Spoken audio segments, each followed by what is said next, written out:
Iran যুক্তরাষ্ট্রের বাকযুদ্ধ পরিণত হচ্ছে আকাশযুদ্ধে। হামলা কিংবা পাল্টা প্রতিরোধের প্রস্তুতি চলছে দুদেশেই। যুদ্ধের শঙ্কায় মারাত্মক নেতিবাচক প্রভাব পড়তে শুরু করেছে মধ্যপ্রাচ্যের অর্থনীতিতে।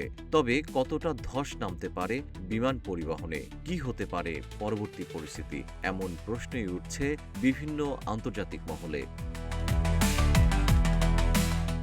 ইরানের দিকে যুক্তরাষ্ট্রের বিশাল নৌবহর অগ্রসর হওয়ার বিষয়ে ট্রাম্পের সাম্প্রতিক বার্তার পর চরম অস্থিরতা তৈরি হয়েছে মধ্যপ্রাচ্যের আকাশপথে। সংযুক্ত আরব আমিরাত এবং সৌদি আরবে বিমান চলাচলে মারাত্মকভাবে বিঘ্নিত ঘটছে মার্কিন ইরান সংঘাতের শঙ্কায়। কিউব হোল্ডিংসের গল্পে সেই রেখাটি আঁকা হয়েছিল আজ থেকে 1 যুগ আগে। নকশাই আমাদের ভাষা। Cube holdings limited.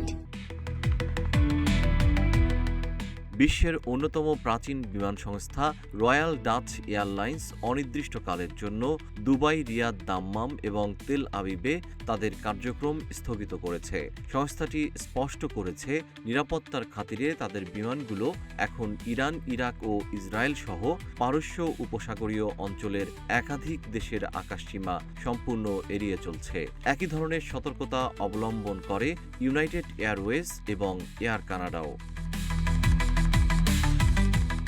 একাধিক আন্তর্জাতিক বিমান সংস্থা ফ্লাইট বাতিল করায় আঞ্চলিক ও বৈশ্বিক অর্থনীতিতে উল্লেখযোগ্য নেতিবাচক প্রভাব পড়েছে। বিমান চলাচল বিশ্লেষকদের মতে, মধ্যপ্রাচ্যের গুরুত্বপূর্ণ আকাশপথ বন্ধ বা সীমিত হলে বিশ্বব্যাপী বিমান সংস্থাগুলোর দৈনিক ক্ষতি প্রায় 8 থেকে 10 মিলিয়ন মার্কিন ডলার পর্যন্ত পৌঁছাতে পারে। এক সপ্তাহের মধ্যে এই ক্ষতির পরিমাণ দাঁড়ায় প্রায় 500 মিলিয়ন ডলার। একটি দীর্ঘ পথের আন্তর্জাতিক ফ্লাইট থেকে গড়ে 2.5 থেকে 3 লাখ ডলার আয় হয়। প্রতিদিন যদি 50 থেকে 60টি ফ্লাইট বাতিল হয়, তবে শুধুমাত্র টিকিট আয়ের ক্ষতি হয় 15 মিলিয়ন ডলারের বেশি। এর সঙ্গে যুক্ত হয় যাত্রীদের রিফান্ড, বিকল্প ফ্লাইট ব্যবস্থা এবং অতিরিক্ত জ্বালানি খরচ। বিকল্প রুট ব্যবহারের ফলে জ্বালানি ব্যয় প্রায় 15 থেকে 20% পর্যন্ত বৃদ্ধি পায়। মধ্যপ্রাচ্যের অর্থনীতিতে এর প্রভাব আরও গভীর। সংযুক্ত আরব আমিরাত, কাতার ও জর্দানের মতো দেশগুলোতে পর্যটন খাতে বুকিং প্রায় 30% পর্যন্ত কমে গেছে, যার ফলে এক মাসেই প্রায় 1.2 বিলিয়ন ডলার রাজস্ব ক্ষতি হয়েছে। বিমানবন্দর কর্তৃপক্ষ ও গ্রাউন্ড সার্ভিস প্রদানকারী প্রতিষ্ঠানগুলো ল্যান্ডিং ফি ও কার্গো সেবায় কোটি কোটি ডলার হারাচ্ছে।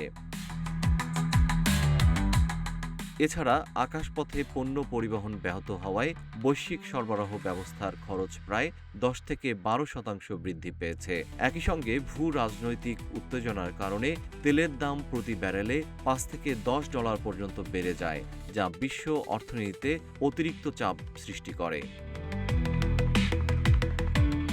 সব মিলিয়ে ফ্লাইট বাতিল শুধু পরিবহন সংকট নয়, বরং এটি একটি বহু বিলিয়ন ডলারের অর্থনৈতিক ধাক্কা, যা দীর্ঘমেয়াদে বৈশ্বিক স্থিতিশীলতার জন্য বড় হুমকি হয়ে উঠতে পারে।